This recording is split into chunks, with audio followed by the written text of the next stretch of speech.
Hey folks, we're back with another episode of Skirmish Supremacy. Tonight we are joined with Brandon Keith Fero. I assume I pronounced your last name correctly. Yep, Pharaohs of Egypt. All right, perfect. And he is actually the creator behind a Kickstarter game that actually funded in about 5 hours called Whisper. It is a mecha game. I believe it's 15 millimeter, correct? 10 millimeter. 10 millimeter. But, 10 millimeter. It's okay. You can use 15 millimeter infantry or 15 millimeter power armor. My personal favorites are actually out of a personal White Dragon created some fantastic 15 millimeter infantry and power armor that you can utilize. Feel free to look them up. Big shout out to them. I backed them on Kickstarter myself when they went live with their Marine Tactical Unit. Great guys. Great all-around guys from out of Great Britain. Yeah, they're good guys. Nice. But yes, why don't you go ahead and tell us a little bit about how you got Whisper started? I know we were talking a little bit before the podcast started, but kind of tell us a little bit about the creation of Whisper and how long it took you to kind of get to this point. Like I was telling you before, I was down and I was working a security job to make ends meet. I ended up coming across Deviant Art, and I've been a follower of it for a couple of years. And I was also a big, huge fan of Heavy Gear from DreamPod 9. And while I'm, just browsing Mecha, I came across this one artist who had drawn some fantastic sketches. And those sketches are actually in the Kickstarter now. And they're also in the preview of the video. Just went, wow. They blew my mind. It was completely different from any other mecha that I'd ever seen. These were not blocky, angular, not like Battletech or Mech Warrior. These were humanoid. And I saw the way that it made them similar in some ways to and I thought, I messaged him just on a whim, and I said, would you be willing to allow me the playing game? And he said, absolutely. And I said, well, thank you. So I started on the role-playing rules in 2013, and I created a group on Facebook for it. I probably got about, I want to say, 50 pages in, and I probably another 45 pages of background and notes and everything else. And finally it fizzled out because I realized that my role-playing rules were not as high a caliber as I wanted them to be. And so the file around and look, and lo and behold, one of my friends messages me and says, well, I actually have guys I know 3D sculpt. And he said, they're from Marchand Atelier. And I said, I've never heard of them. And he showed me some of their examples, and I thought, okay.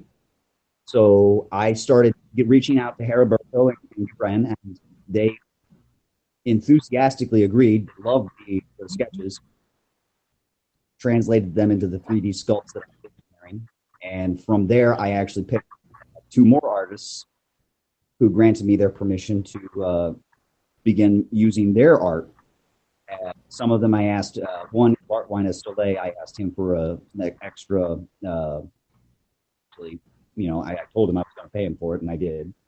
And then, of course, my friend, Ben McClune, also another Kickstarter project creator, he put me in touch with Impact Miniatures.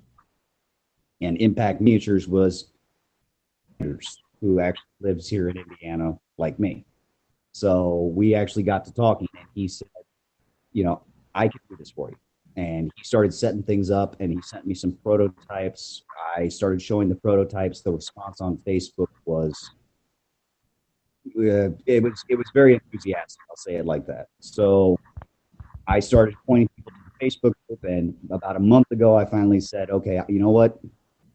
I gotta, if I keep pushing it off, I'll never get there. I keep saying, just another week, just another week. but I understood my own, my own mindset right there. I know my procrastination. So I was like, okay, you know what? I'm going to say this is a hard day. So I shared that with everyone, and as it progressed, I told them and I promised I would have the rules set up about a month ago. And I was working, and I kept things running, and I finally percent Kickstarter went live, and when I did that, I said, okay, here's the rules, and you're good to go. And they did that for me. And some people are actually reviewing the rules right now. So eventually they're going to start play testing and giving me some ideas. But yeah, it's been a wild ride. Nice. Right. Oh, I'm sorry. Go ahead. I was going to say that's awesome that it started off as just a basic concept. You talked to a couple people on DeviantArt, and now it's reached the point that it has. Yep. It was never really a finalized idea in the beginning. I had some ideas as far as factions go. I knew where I wanted to go. Big thing I wanted to keep in mind was I wanted to play a little bit, but I also wanted to think, how would a real universe work if we were to be able to travel faster than light? And it got to my mindset that communications is not as fast as everyone thinks. You don't talk across light years instantaneously. I mean, we can talk across this 12 months. I'm in Indiana. Where are you at? Just outside of Atlanta.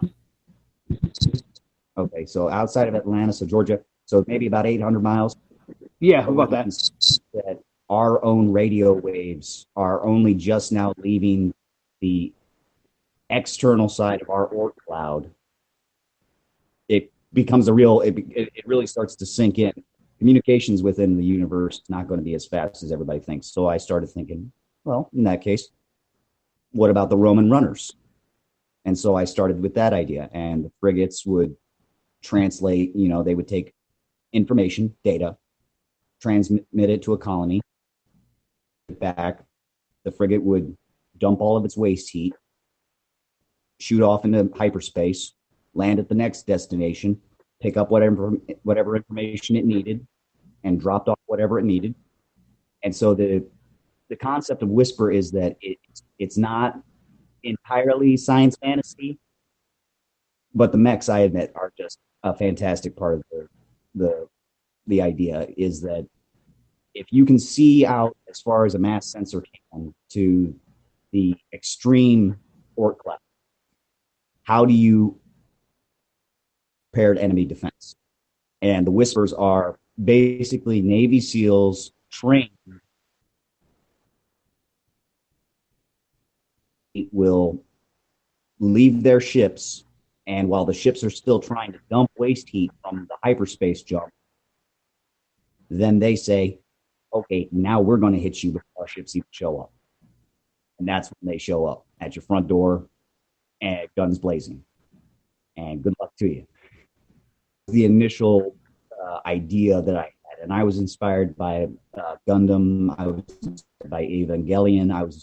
I've never watched all of Evangelion, but I did love the mecha action in it. Bone and a few others. And so those animes really kind of translated into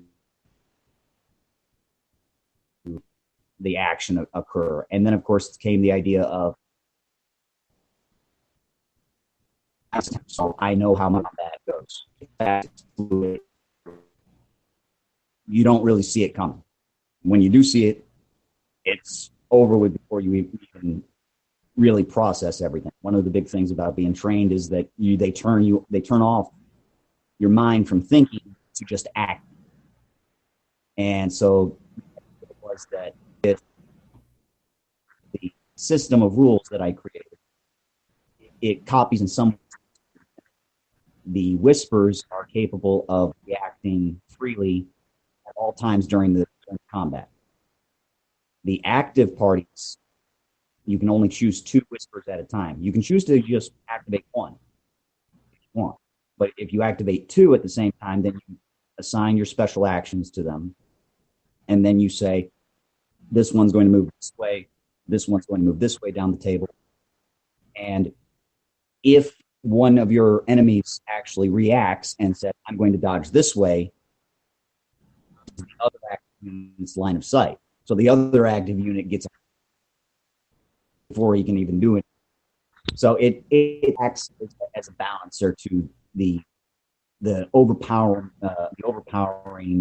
sense that you get with the Whisper. The Whispers will always act first in initiative. Support units, infantry, tanks, power armor, they all come last.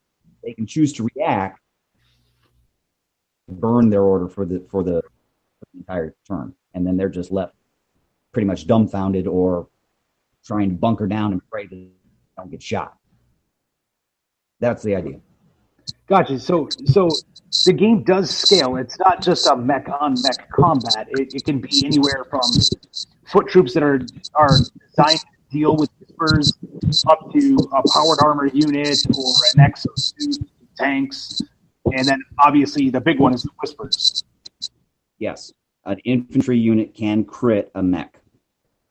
It is what I did was I in some ways it's like Infinity, but it's using 12-sided dice, and each mecha and each unit has a threshold that acts as a score. So say you get with maybe the Sokar. The Sokar has an engaged threshold of 8 or 9. You roll, 3 12-sided dice during an engage roll. You roll 2 8s and 1 1. Okay, all 3 hit. The 1 counts as a minor hit that could easily be dodged by a react fire action, but those 2 8s act as a crit.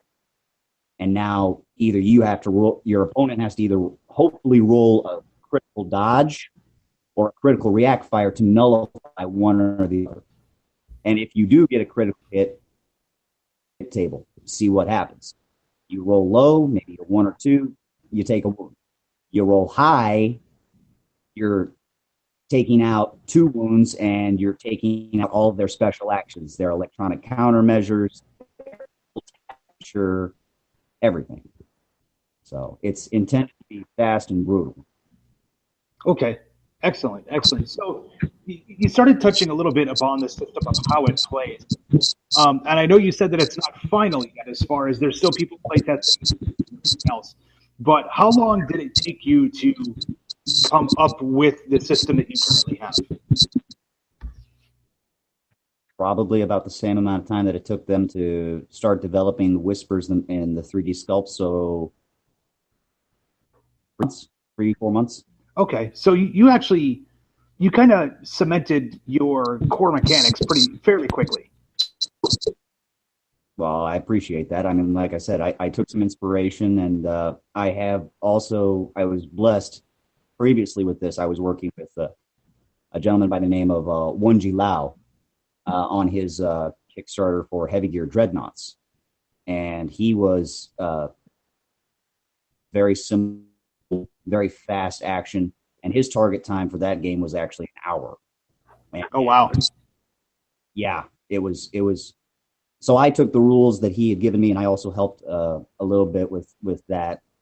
And just my entire lifetime I spent reading rules. Even though I've never bought a Warhammer 40K army, I have rules for the actual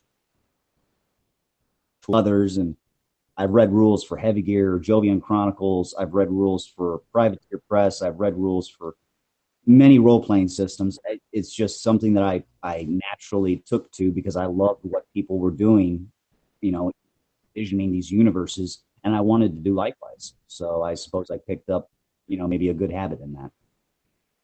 Nice. Well, it's definitely a good habit to have. I know that there's different companies out there, from wargaming to role-playing, that it can take them easily 2 years, 3 years to hammer out a system they're happy with. Let alone like getting it polished down to a point to where they have, something they can insert into a sellable product. So, being able to do it that quickly is actually pretty damn impressive. Well, like I said, I won't say that it's finished. Like I said, it's 75%. I still have to get the hacking interactions, but the basic core mechanics are there. The game initiative, everything else is pretty much set in place. And I was lucky enough that I ran into another gentleman by the name of Eris, who was very kind in creating these very awesome data cards. And he translated my stats into a very just gorgeous looking format that I'm hoping that if we do fund beyond what I have now, I'll be able to take a little bit of side money. Right now, I doubt I have any of it, but most of it's probably going to go to production. But if I do make some profit off it, I some of those data cards in a card format to actually bring along with the boxes to all the backers and also eventually to retailers. Okay, excellent. So let's talk a little bit about what you have available on the Kickstarter now. So it started off, you've got two different sculpts for a few of the mechs. Okay. Yes, sir. And and those are swappable, if I remember correctly. The Bastet and Sokar are actually one and the same body, but different heads. And they come with both heads attached, or rather, both heads available to be glued into place during the time you assemble. So you can choose whether you go with a Sokar or whether you go with a Bastet, or you could do what I did for the first time ever. And I took a small 2mm drill, drilled out parts of the actual neck piece, and I can swap out the heads. So I have basically one miniature, but I have two mechs. Themselves are on, and those will be coming out shortly, hopefully, once we hit that stretch goal, which is, I think, about 800 away. I have to check Kickstarter recently because I'd have to look back at it. But I believe that next stretch goal will unlock all those optional arms for people. And I, again, want to go with, giving people more options. Modelers love, the looks of different weapons. So I went with 3 sets. I went with a set for a Gauss cannon, one for a set of a missile launcher, and then a set just damaged arms that show kind of the interior of the actual mecha being exposed from fire. So you can actually see the muscle fibers sticking out. You can see the bone. And thankfully, because of Tom Anderson Back Miniatures, he has a Formlabs printer that is phenomenal, and the service is phenomenal.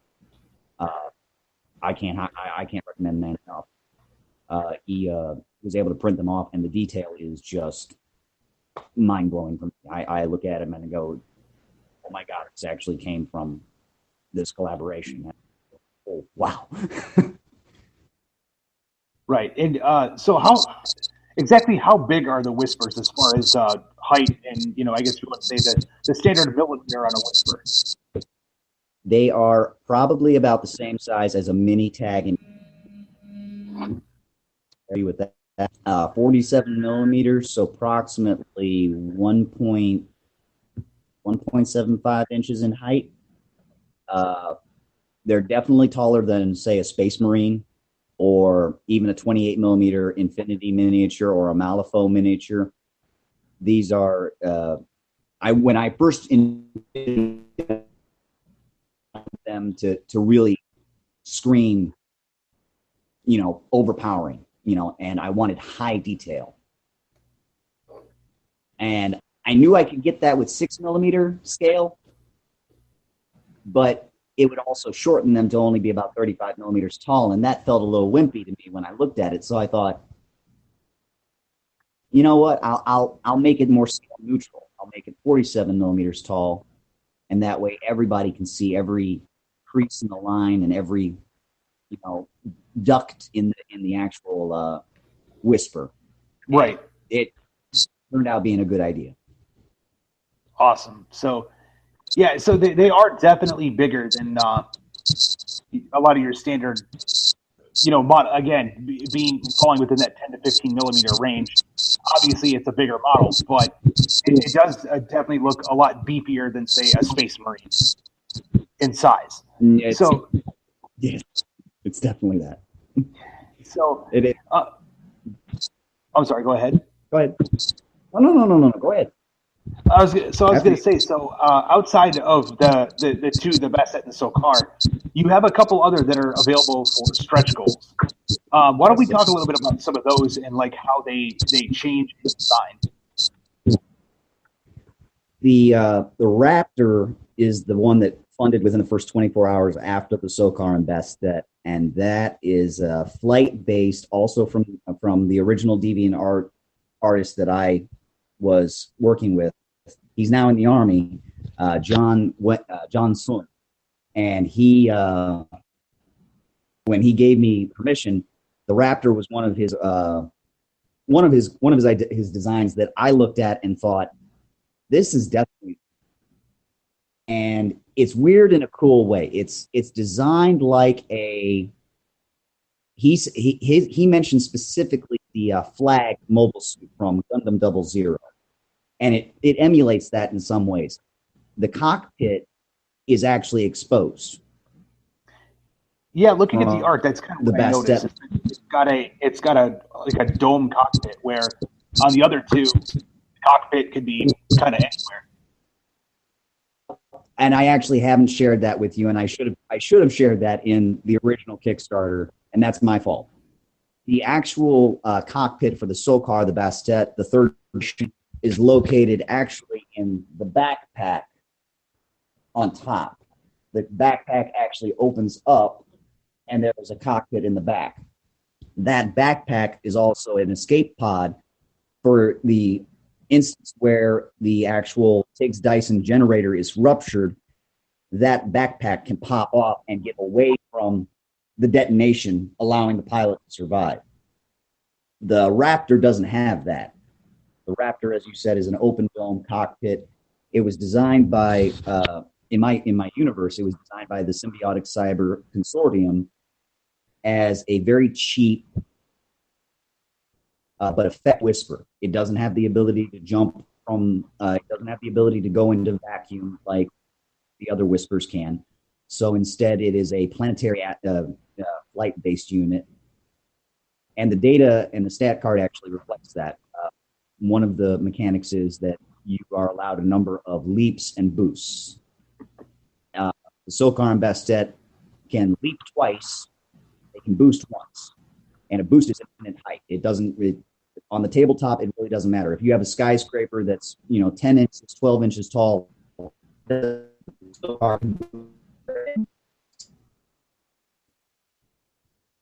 inches.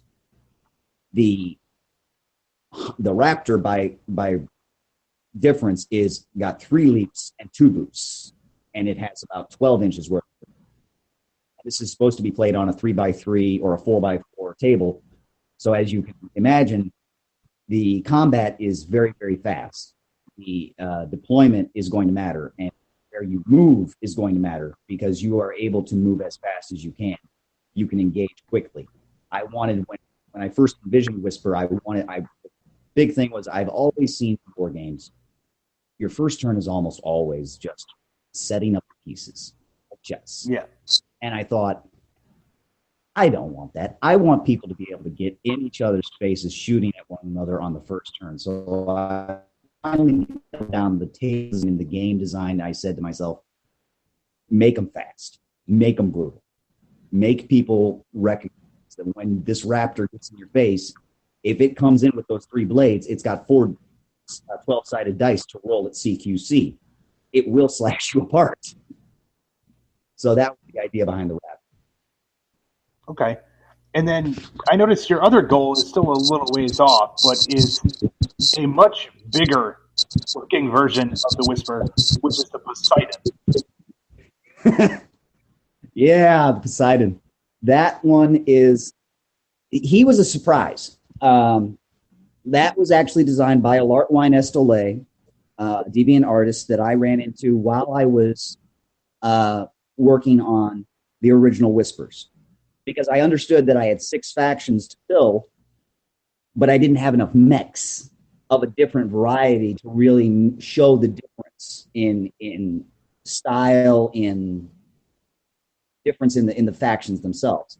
So I found Wine's work, and I thought, that's just it was a blue, hulky, and one of the guys mentioned it looks like a Gartham out of the Dark Crystal. It does have that emulation of it. And I can see that. I had, yeah. So I reached out to our Lartwine and I said, I saw this art, and he said, well, that was an old sketch from 2011. And he said, you know, yeah, you can use it. And I lit up like a Christmas tree. I said, thank you, man. I still plan to use him as a sketch artist and as a full cover artist. Actually, granted me my first update. If you saw the first update that I ever, when I said how we're funded, he included a full color artwork of the other stretch goal in our Kickstarter, the Tundra, and he included it in full combat form, and it was just mind blowing when I saw it. If anybody were to listen to this, I mean, just go look at it and you tell me what you think. But yeah, besides he gave it to me, that massive thing was just, it just looked like it had to be somebody. And I finally nailed it down to being a part of the Northern Martian Federation, which, by what scientists tell us, if there were to be water on Mars, eventually through terraformation, it would coalesce largely in the northern part. So I figured, okay, water, Poseidon, amphibious, it works. So the Trident went in, and Gauss cannon was an add-on, and then after that, I asked Marchand Atelier, can you throw in something else? And they said, well, what are you thinking? And I thought, I've always been inspired by the Xeon amphibious suits, the mobile suits, like the Hygog and the Zagok. And so I said, can you create some arms similar to those? Absolutely. So we got the Poseidon Kraken as the final stretch goal. It's a pair of optional arms, and it's just very strong looking, clawed arms that make it look like it will tear you a limb from limb, which it will. I was going to say they're very long and very whip-like. Yes. And in the palms are two what we typically refer to as lasers. I refer to them as deuces or DEWs, DEWs, directed energy weapons, which is, I hesitate to say that it's the proper terminology, but it is the most correct that I've seen. And instead of the trope of a laser cutting through the sky and in this red or blue beam cutting you in half, it's actually more of just a pulse, high intensity blast that when it hits you, either fries you or it vaporizes you, depending on what you're made of. So it acts more in a way of, I believe, the more realistic technology is today for directed energy weapons we have today with the U.S. Army prototypes and whatnot. Makes sense. So, and then you also have one more mech that you just mentioned a moment ago, which is the Tundra. That was another Alart Wine special, because everybody looked at it and thought, this is awesome. It needs to be in the Kickstarter. And I said, okay, fair enough. I won't go, because one of the things they all wanted was a little bit of different of visual for each one, because some of the ones that I've created, prototypes, are just third generation Sokar Bastet looking. They just have add-ons. But the Tundra is much more, it's older. It looks older. It looks more like the classic mecha. That I said, okay, so it's a second generation machine, but it's been upgraded. And it just looks, the fins, the Vulcan cannon, everything about it just screams, it's older, but it'll still kick your butt if you let it. Right. So, the data that I haven't finalized everything for it yet, but I'm hoping to. And along with Eris, I'm hoping to actually get it into a data card format before the Kickstarter is over.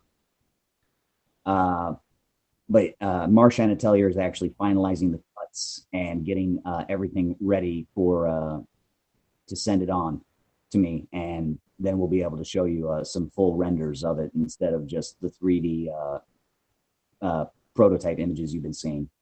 And when that happens, I'll probably upload them and update the Kickstarter for that. All right, cool.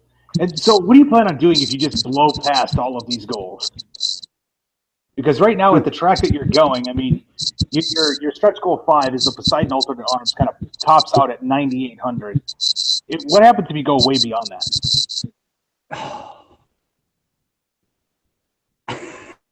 I got to hit you with the hard questions.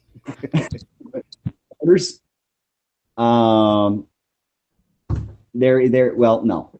I did think it. I did think that through. There are a few others that I created. Where and Tom, the Osiris and the Obelisk. They are actually in the Facebook group, and I shared them around Facebook to a couple of different Facebook groups. I got a lot of folks who said, well, I won't say a lot. I say about a half dozen folks who mentioned that looks like a glitter boy from Rips. And in a way, I can see where they get it. It is a massive railgun on the shoulder, just aiming out, and it looks like it's about ready to fire. And it is, in the rule set that I have for it, it's intended basically be a bunker buster. If it hits a building, it will collapse the entire building. And gotcha. So it's definitely a rail cannon style system. Yes, it's a rail cannon style system. It's just the only downside to it is that it suffers in close quarters combat because of the fact that it is carrying all that on its shoulder. The Osiris, and they also come with a small that I'll probably include as a variant, and it looks like a pot belly, but it's additional armor that allows them to soak up some extra damage and still stay in the fight for a little while longer. Or you can go with the thinner or more glitter boy style chest, and it's going to be faster. It's just not going to be able to take as many hits. And on top of that, there is one more. I keep saying one more, right? The Scorpio, and that is the one that folks saw on the Facebook. Oh, and I was like, yeah, it's the Scorpio is it. One guy mentioned it's a crab monster. That was an original John design, and it's a 4-legger quadruped. I wasn't initially going to include it, to be honest, but the more I looked at it, the more it grew on me. And even though it doesn't have the humanoid look, I thought it's just too good, and it reminds me of Armored Core, and I can't diss Armored Core. Right. I didn't play much, but I can't diss it. So I was like, I said, Heriberto, Gabran, can you guys get this one for me? And they said, absolutely. And they loved it. And I sent it on to John. John literally, he wigged when he saw the prototype. He made a few suggestions about improving the look, more closely emulate the art as he envisioned it. And when we finally showed pictures of it on the Facebook group, everybody just lost. It's this massive 8-barreled Gatling cannon on the right hand side, and then on the left hand side there's a missile pod that sticks out. And some guys were saying, I'm not too crazy about the missile pod, and I admit it takes some getting used to because it looks more like a waffle iron in some ways. But it suited to me. It suited the aesthetic of this machine. It looks like it will tear you down. Right. And it's the one machine out of the bunch that I have said I've kind of tried to say I will never put a point system in for Whisper. That was one of my initial goals, was I don't want people to worry about points. I want them to bring what they want and for it to balance out straight up. And it's not, I mean, it's never going to be completely balanced.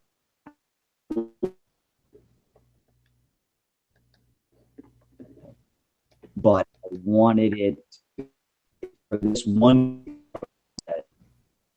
count as 2 whispers, because it is just that. It is a 60 millimeter tall monstrosity. And when you, if you don't see it, you should check out the Facebook Whisper group. I uploaded some pictures of the prototype for you, and if you want to link or download it and upload it to your website or to your podcast page, and have people have a look at it, they'll see what I'm talking about. It's a miniature and so on. Yeah, this is definitely one of the ones that I saw, and I was very impressed. Me personally, I am an old Armored Core fan, and so having the ability to have like the crab walking mechs, or even the mechs with like the human side, the human torsos and the tank tread legs, that's always something that I always wanted to see in a game. So when I saw the Scorpio, it really stuck out to me in that way, because it had that crab walker mech appeal. So I understand that entirely. Yeah, and honestly, I don't mind the missile pod. I think it fits the aesthetic perfectly, because the mech itself, and I know I'm describing it right now because this is a podcast, but it's got a lot of angles and curvature to it. And the missile pod itself, like he was saying, kind of reminds people of a waffle iron. Well, that's because it's not just a big square block sitting off the side of the mech. It has a little bit of a curve to it. Yeah, it provides just that slight. It almost goes with the curve of the mech itself, and it just kind of emulates it rather than an obvious square pod on the shoulder. It's more of a just it flows, and I wish I could come up with a better description, but it just flows with the lines of the. And I have to give my shout out to John for creating it initially. He was the guy who did it. Mark, they translated it fantastically. There's no but even John, God bless him, he even said, "Oh my God," because he said, "I can't believe they got it right." He said because it was just one 2D miniature, just one 2D concept art from one angle. And from that one angle, Brand created the entire miniature and exactly how John had envisioned it. And John went, his face, he was stunned, and I was elated. I wish I could put into words how excited I was when I was finally able to show everybody the Scorpio. Yeah, the fact that you had one produced and just kind of threw it up there as a bit of a teaser, it definitely helps build the excitement. And me personally, I hope and I know this is a bit selfish on this one because I really like the design of the mech. I really hope it makes it into the Kickstarter. So that's something that I would like to see happen. I won't blame you that selfishness one bit. One guy, I've been talking to some of the guys, because some of the guys have been saying, well, we'd like to change this. Well, I won't say that. They've been asking a lot for the Tundra, especially in the Kickstarter comments. And today I finally was looking over the updates while I was at work, and I finally decided, okay, you know what? We're stalled out a little bit right here. I don't want to. I mean, I'm happy to be funded. I'm pleased as punch to be funded, and I'm pleased as punch to have the Raptor included.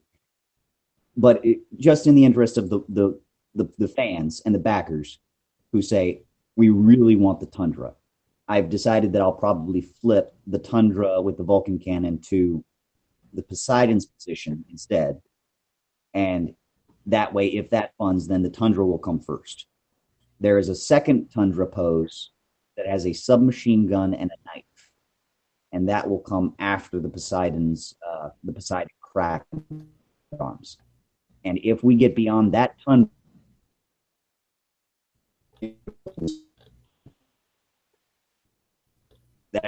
$9,800, and that's that beyond $9,800. And as you said, that's that the Kickstarter would have to go mind-boggling and bonkers.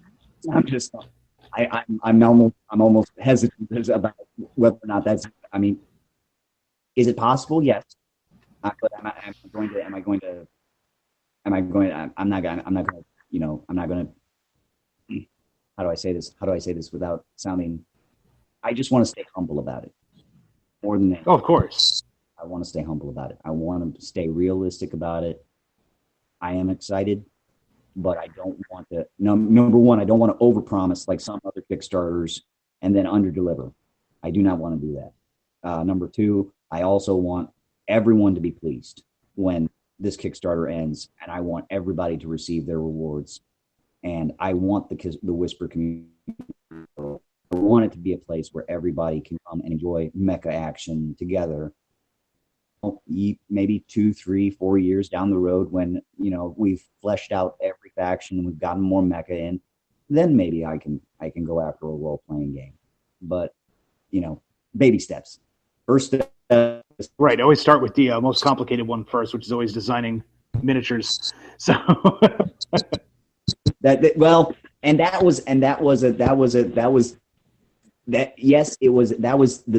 that's probably the most difficult part. The other part that played a part was the fact that role-playing games, by and large, we are dominated, and just like in the war games, we have Games Workshop, we've got Privateer Press, as you mentioned, and we've got Infinity.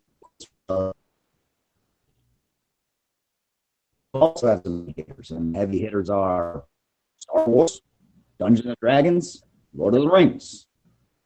Shadowrun too. I'll give Shadowrun a shout out, and also Vampire the Masquerade. Those guys, those are big, heavy hitters. And for a role-playing game of my tiny little size to be able to actually that caliber, it takes a long bit of doing. I'll tell you. But like I said, start with the miniatures. Also are a great way to visualize the universe, and a great way for folks to really just kind of put themselves in the cockpit. I've actually had a couple of my friends say, "Dude, I dreamt that I was piloting a Whisper last night." I said, "Oh, really?" And it's like, "Yeah, it was too nerdy and it was awesome." And I was like, "Well, I'm glad you were able to have that experience, man.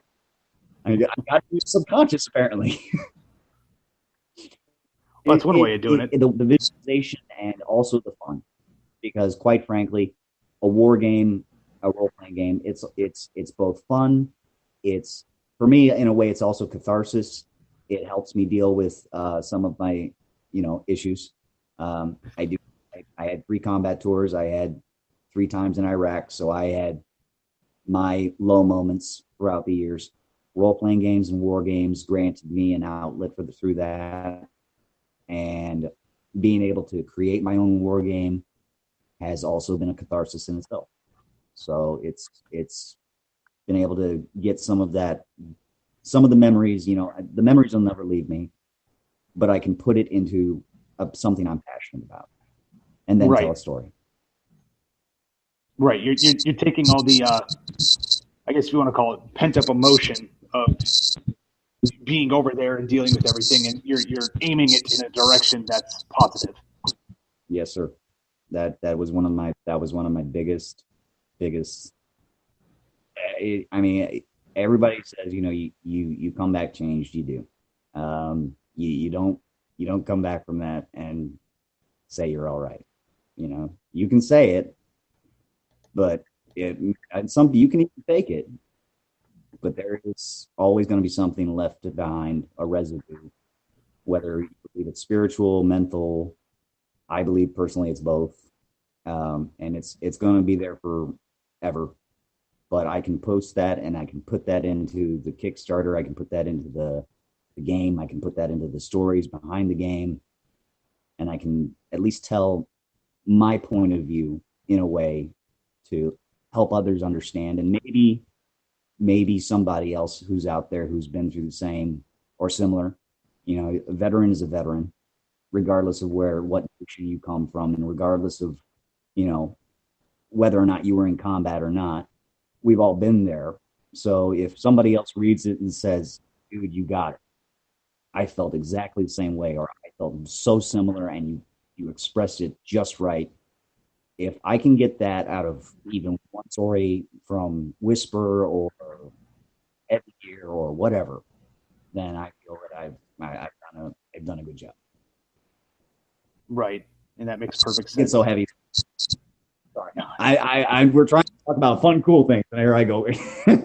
Oh, it's totally fine, man. I mean, part of the podcast is also letting people get to know you as a person as well. So, anytime that we go off on these little tangents, it makes for a good show because we don't ever want to, yes, obviously we are a gaming podcast, but we always pride ourselves on the fact that we're also letting people get to know the creators behind the games. Let them know that they're actual people. So, anytime, yeah, talking about things like that is perfectly fine.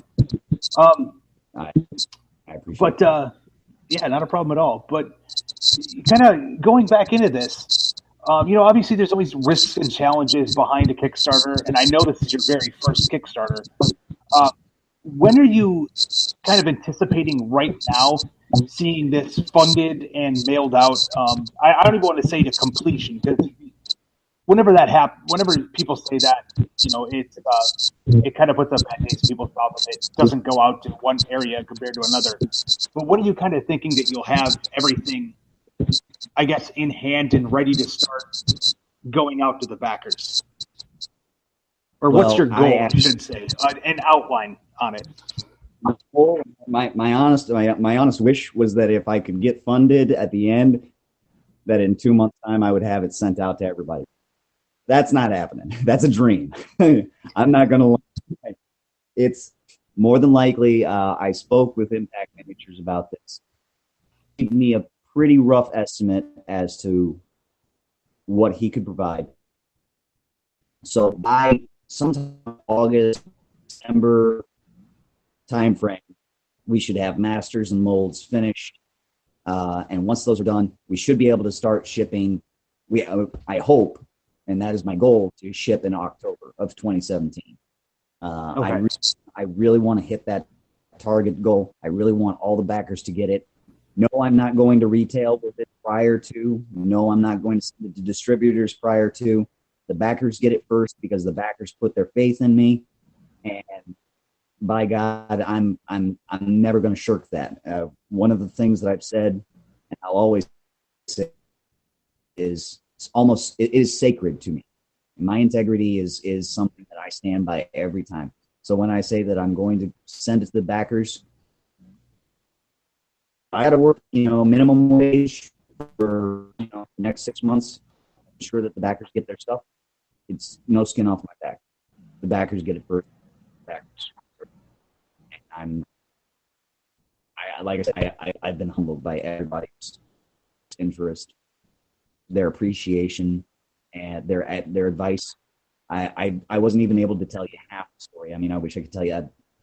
Just real quick, on the ton, Mark Chandelier first created this ball on these shoulders, and some of the guys in the wargamer communities went, "Brandon, it looks a little bit like female anatomy there," and I went, "You're right." I was so excited and trying to share it with everybody, I didn't even look at that, and I went, "Heriberto, real quick, sorry to bother you, man, but can you change that just a little bit?" And he said, "Absolutely, man." He and Gibran were very quick to assist me in that, which I appreciate. So the backers and the Facebookers, my friends, my fans, my supporters, every one of them has actually helped create these models and also create Whisper as it is right now. And I hope we can continue to evolve and create more in the future. So nice. So do you see if this one funds properly and gets out there that you probably do another Kickstarter in the future for more Whispers? Yes, I will. That's not even a.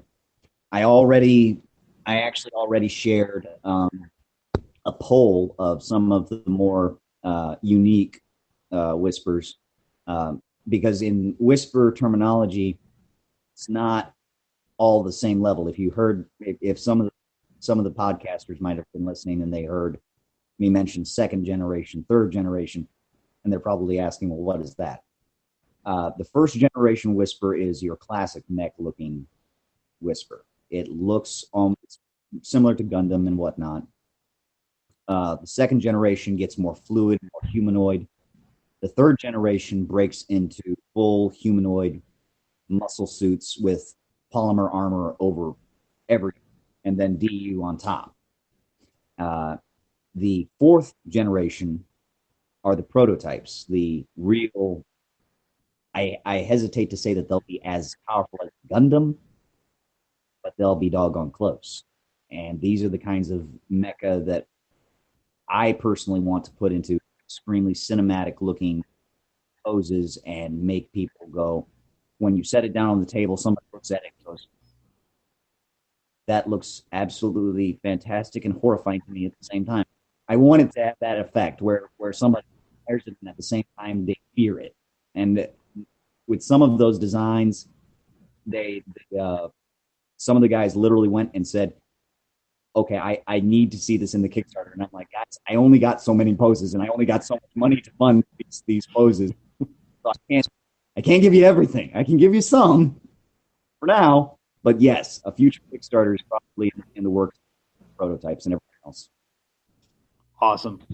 Yeah, I definitely look forward to it. It's been a while since I played a good mech game, so I'm definitely excited for you on Whisper. I thank you very much for that. So we got a couple more minutes before we wrap up. Why don't you kind of give us a couple last-minute plug? Where can they find you on the Kickstarter? Let them kind of know a little bit about that, and the Facebook page as well, and what kind of content you plan on throwing at the Facebook page. On the Facebook page, the Facebook page is just capitalized WHISPER, Whisper. I've actually gotten a couple of folks who have joined thinking it's the Whisper app. It's not the app. It's not a dating group. So I kind of made a joke of that. Perhaps at somebody else's expense, if that's the case. Sorry. But it's a Facebook group of community. It's just great people, all like-minded, all enjoying the mecha. What I plan to post there primarily is inspiration, music that inspires me, more poses. I'll also post fluff from the universe, like stories, tidbits, to immerse people in not the role playing, well, both the role playing and the work. Because the better you understand the fluff, the better you understand the background, the better you understand the game, in my opinion. So I'll be throwing in other stuff like that. And as, of course, as more Whispers are created, I'll throw in the data cards for free.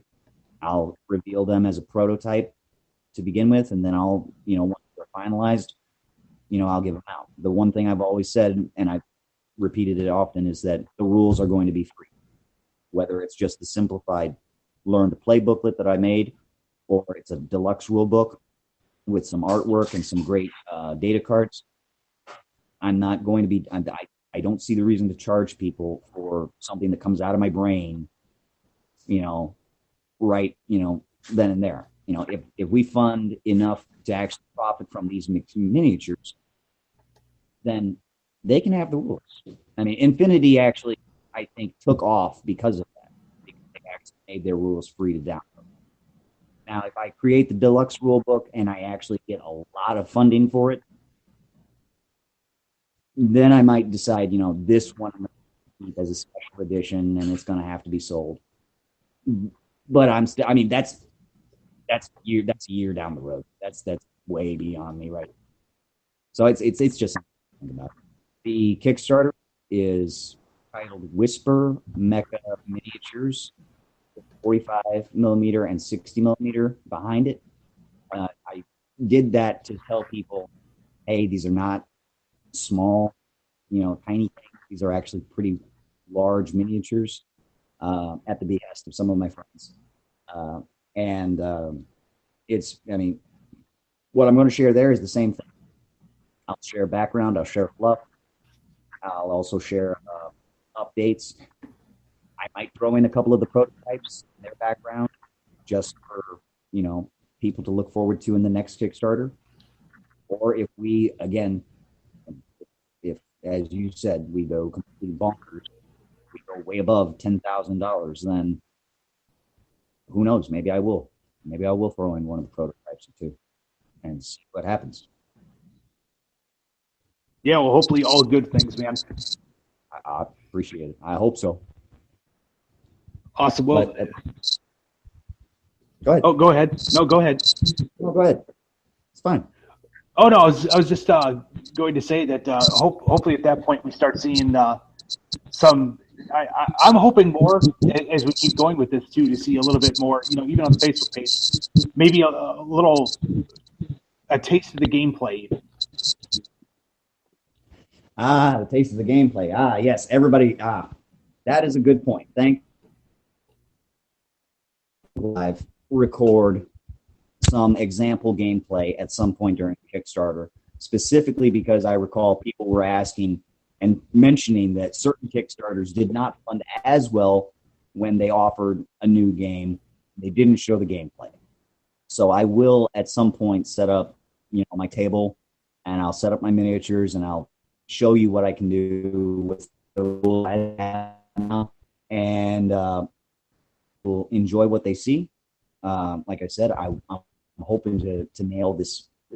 And one of the big things I didn't mention was amount of time. Like I mentioned, you aim for an hour. I wanted to aim for an hour and a half to play between two players, which is why I kept it small, I kept it tight, and I made it fast.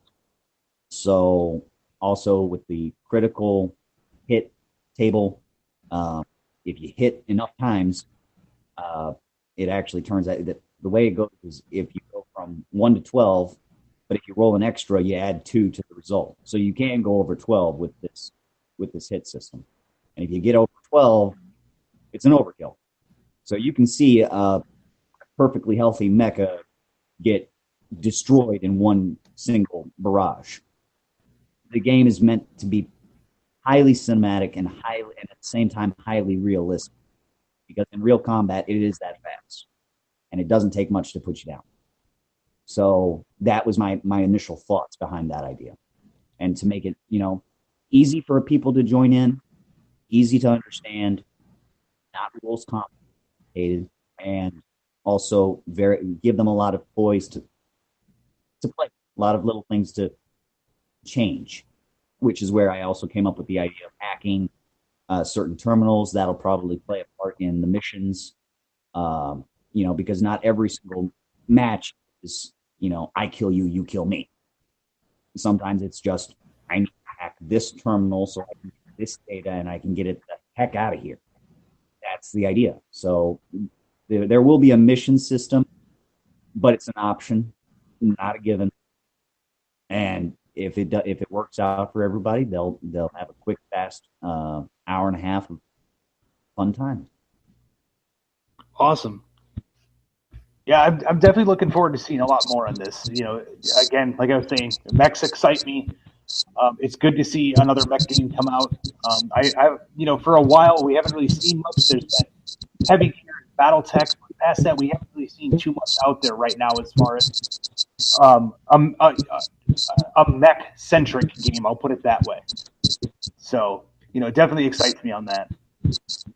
Well, I'm glad to do that. I also personally noticed I noticed it a long time ago.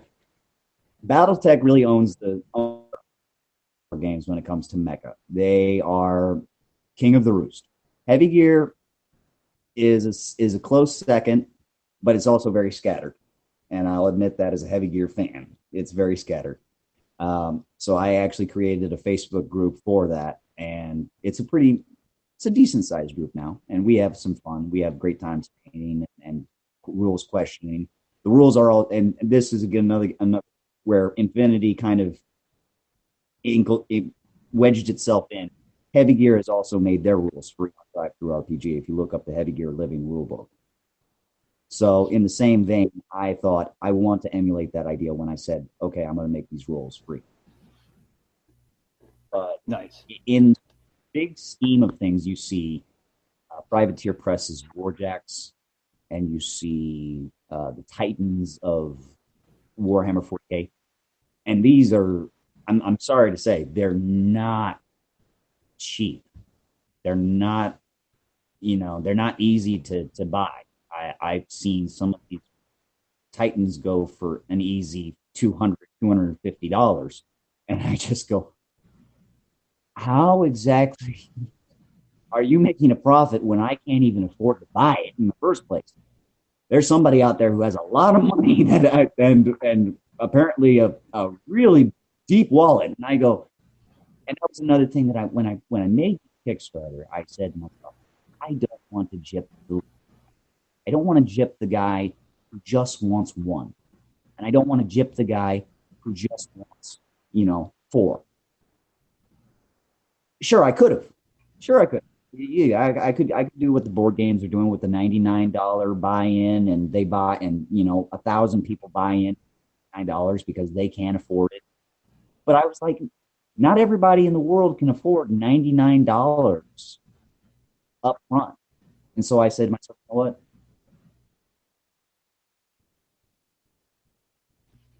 And 135, and then or 85, 135, and then 200. 200, surprisingly, actually got quite a bit of interest. And it's actually it's a personal one that I decided, okay, I really want to create a community. So I gave 50 slots open at $200. If they buy in, they get 22 of the Whispers, and then they get 2 extra teams for free. So that's 8 extra mechs. So they have 30 mechs in total. Those 8 mechs they get for free are actually a tournament prize. So instead of just keeping it all for yourself, people on an email list and say, set up a GadCon or a local game store in your community and get the word out and have fun. Play, and since it's only requiring 8 mechs between 2 people, just bring some, random infantry, micro machines you got lying around and play it out. And then give the tournament winner, 1 fire. If the local game store wants a copy to play out painting, okay, cool, awesome. That kind of exposure I am absolutely open to. And it'll increase the community feeling, and it'll also, give it a little kick in the pants at the same time. And awesome. I've gotten some great backers from that. But yeah, but even if, and I'm still happy with just even the guys who come in for one shot. If they come in for one shot, they get a $15 miniature. They choose for themselves which ones, whatever lock. And if they want to take it to infinity, or to if they want to insert into Malifaux or whatever, you know what? Cool. You know what? Thank you for your interest. Thank you for backing me. Thank you for making it a reality. I'm awesome with that. Thank you. And the $1 backers, they may very well become $15 backers in a short time. We don't know. So everyone who is interested, everyone who pays attention, and everybody who encourages me, I just can't thank them enough. And I'm like I said, yesterday when we hit that goal, and I was on Facebook Live at the time, and I told them I am somewhat numb right now. And then I said, actually, I'm very numb. And it still hasn't sunk in, because I don't even see it really as my money. I see it as the project's money. Right. And as the project's money, I have a responsibility, and something that my mother has told me over and over and over again: Brandon, you will never get away from responsibility. The project is my responsibility. So right now, I don't even, it's not even it's a success, and we're kicking it in the pants. We're almost breaking the next stretch goal. Great. But now comes the time where I start thinking, okay, I have to get ready, because all of these backers are going to want what they want. And I am absolutely not going, no holds barred. That is always in this brain. Right, which makes perfect sense. Awesome. Brandon, we do try to keep this to about an hour. I know we've gone a little bit over that hour point, but I do want to thank you for coming on and talking to us about Whisper.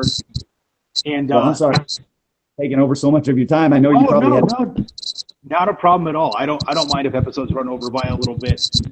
But yeah, folks, if you get a chance, definitely jump online. I will have all of the links to the Facebook group and the Kickstarter in the show notes. Definitely go by and check out Whisper. And that will be all for this episode of Skirmish Supremacy. See you next time. Thanks for listening to another episode of Skirmish Supremacy.